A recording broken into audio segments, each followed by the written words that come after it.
The largest brick castle on Earth isn't in England. It's not in France. It isn't even in Germany. It stands on the banks of a river in Poland, and for 2 centuries it was the headquarters of warrior monks who terrified kings. You've probably never heard of Malbork Castle, but you should have. Because this fortress, this masterpiece of medieval engineering, was home to an order so powerful they ran their own country, commanded fleets of warships, and built a trading empire that stretched from London to Novgorod. However, most people don't know it exists. Here's why that's criminal. Malbork is bigger than Windsor Castle. It consumed more than 40 million bricks. Its halls once glittered with amber and gold, while grand masters plotted the fate of nations. Yet somehow, it remains Europe's best-kept secret. But that changes today, because the story of Malbork isn't just about walls and towers. It's about power, betrayal, siege warfare, and one of history's most bizarre religious experiments gone imperial.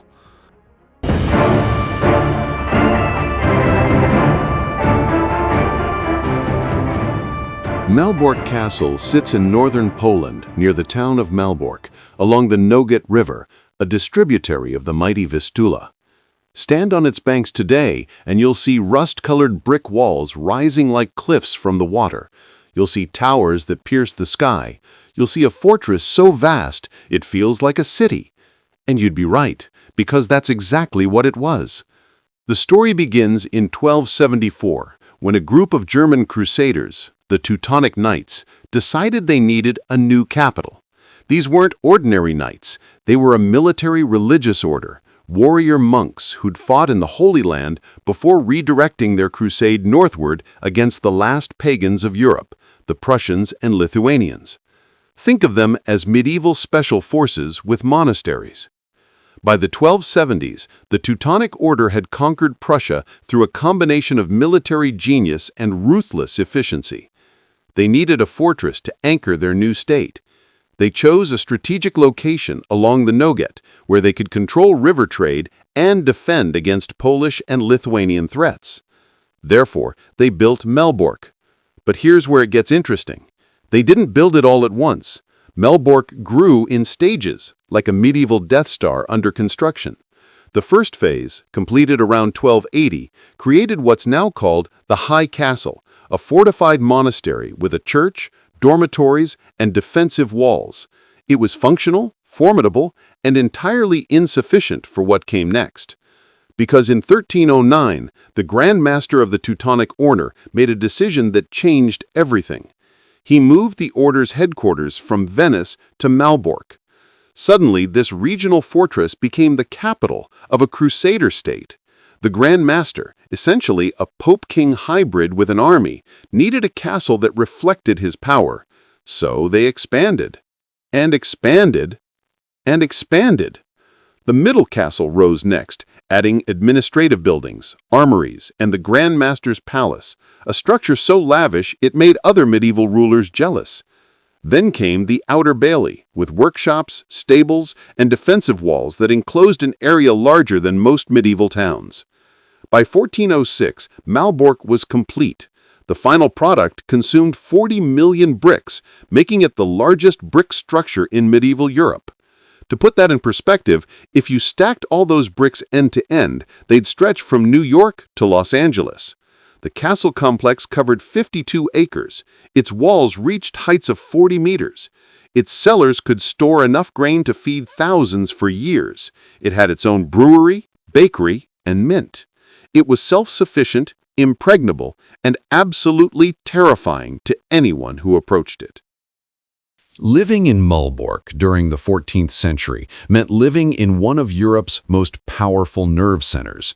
The Teutonic Knights weren't just building walls, they were building an empire. The order controlled the Baltic amber trade, and amber was medieval gold.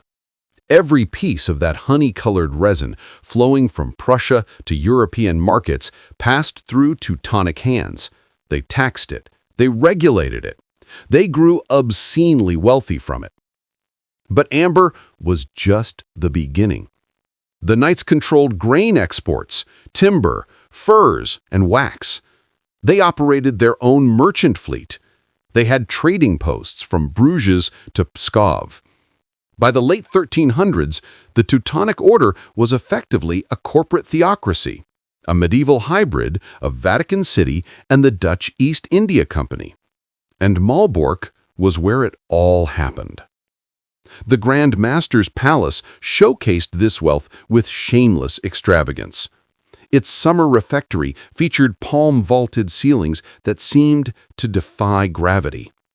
Walls were decorated with intricate glazed brick patterns in reds, blacks, and golds. Windows flooded rooms with light filtered through expensive glass, a luxury most medieval buildings couldn't afford. The Great Refectory could seat 400 knights for ceremonial banquets. Imagine the scene. Rows of white-mantled warriors with black crosses on their chests, dining beneath soaring arches while servants brought course after course of venison, wild boar, and imported delicacies. Yet despite the opulence, the knights maintained their monastic discipline. They rose at midnight for prayers. They attended 8 religious services daily.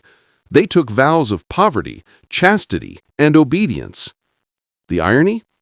Individual knights owned nothing, but their order owned everything. This contradiction defined Malbork. It was simultaneously a monastery and a palace, a fortress and a trade hub, a symbol of religious devotion and naked imperial ambition. But power breeds enemies, and the Teutonic Knights had plenty.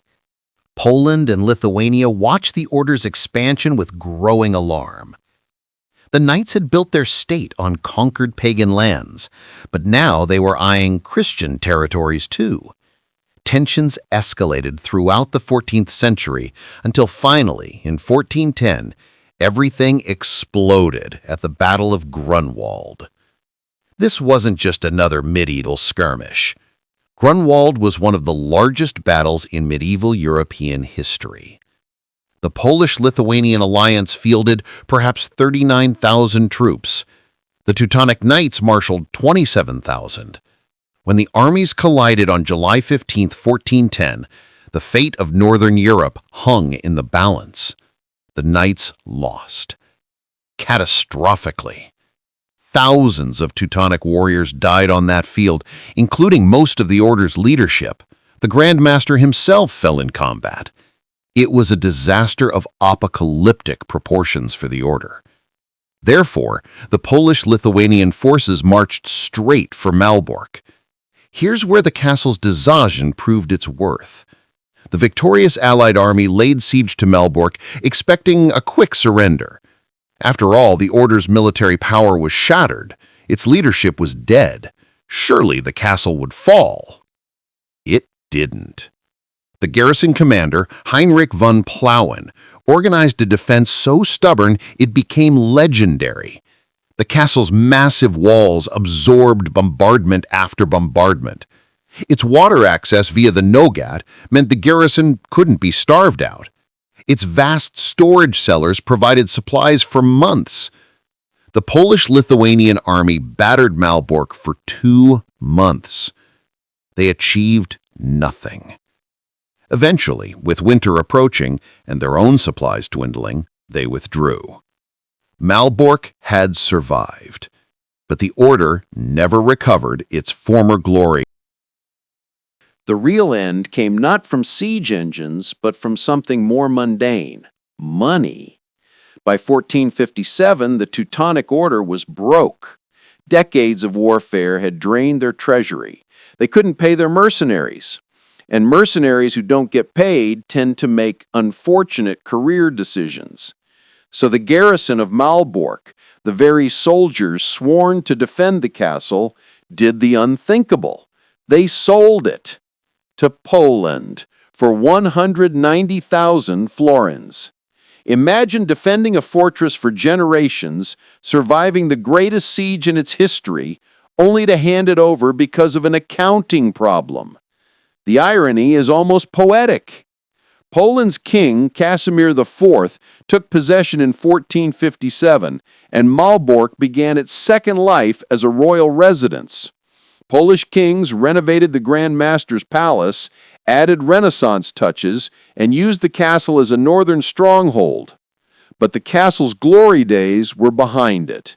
It would never again be the capital of a Crusader empire. Malbork's later history reads like a catalog of Europe's traumas.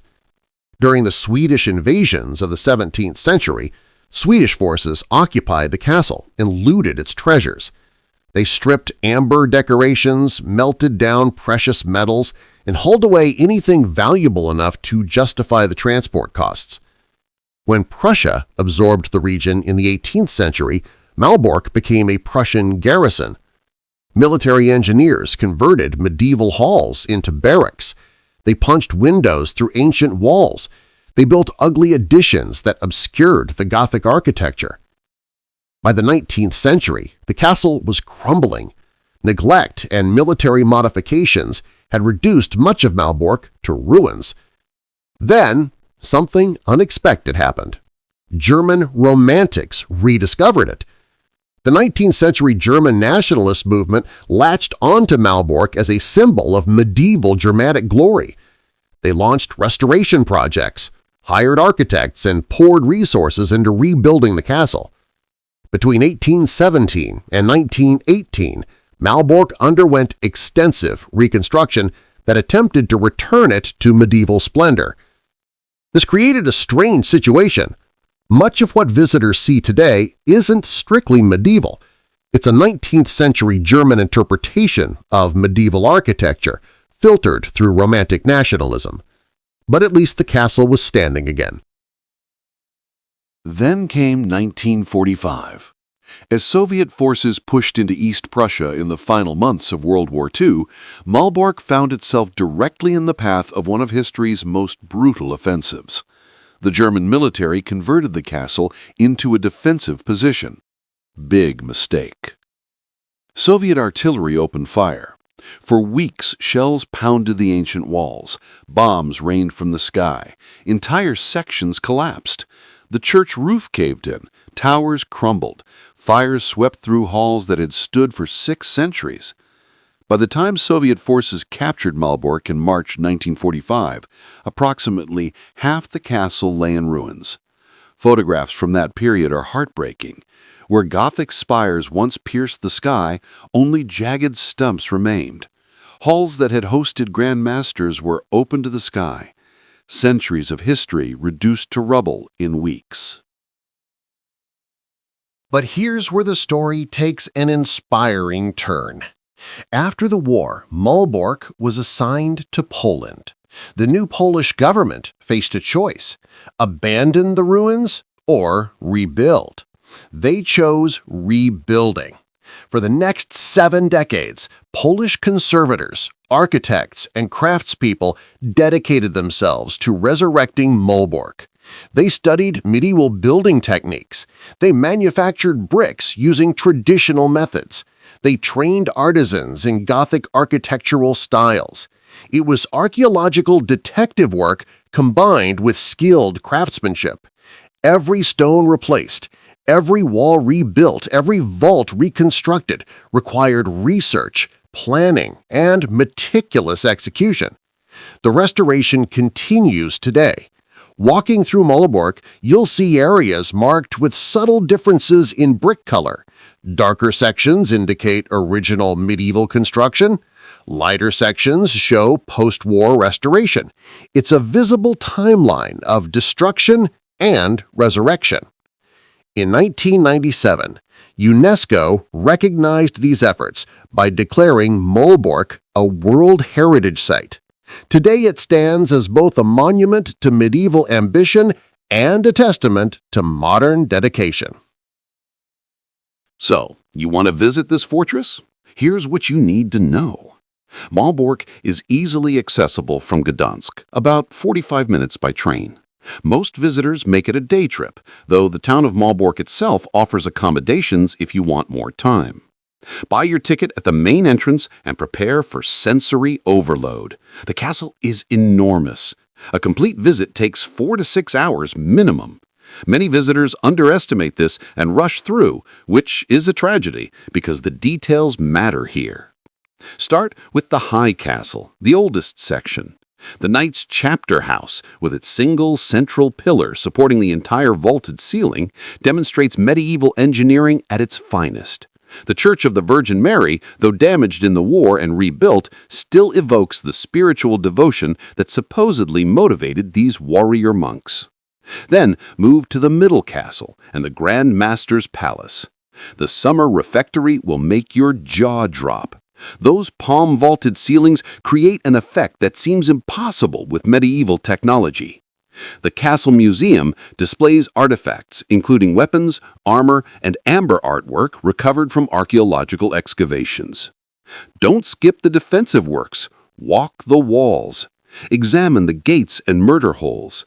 Appreciate the brutal efficiency of medieval military architecture designed to kill anyone foolish enough to attack.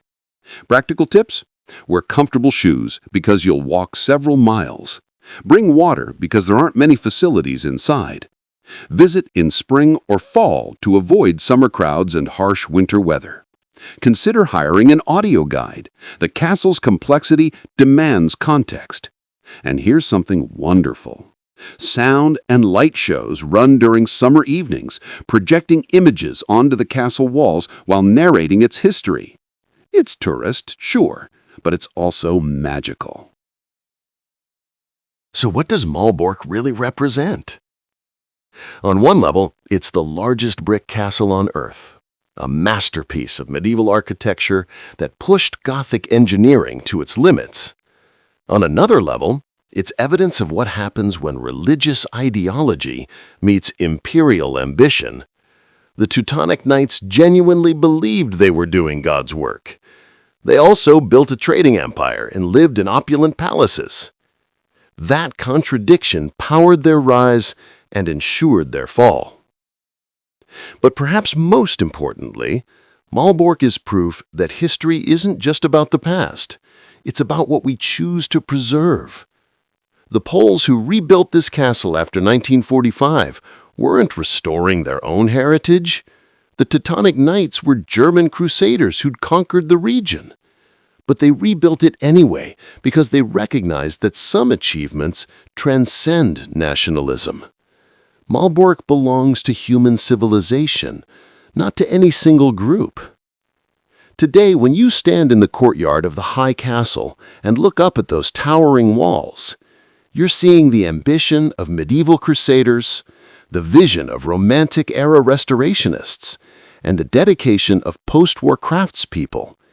You're seeing 7 centuries of human effort, destruction, and creation layered into 40 million bricks. That's Malbork Castle, Europe's best-kept secret. The fortress that housed warrior monks who built an empire, survived the greatest siege of the medieval Baltic, got sold for debt, endured centuries of neglect and war, and rose from ruins to reclaim its place as one of the world's most extraordinary castles. Now you know. And if you're like most people who learn about Malbork, you're probably already planning your visit. Just remember, block out the whole day, because this fortress demands your full attention, and it deserves every second you give it.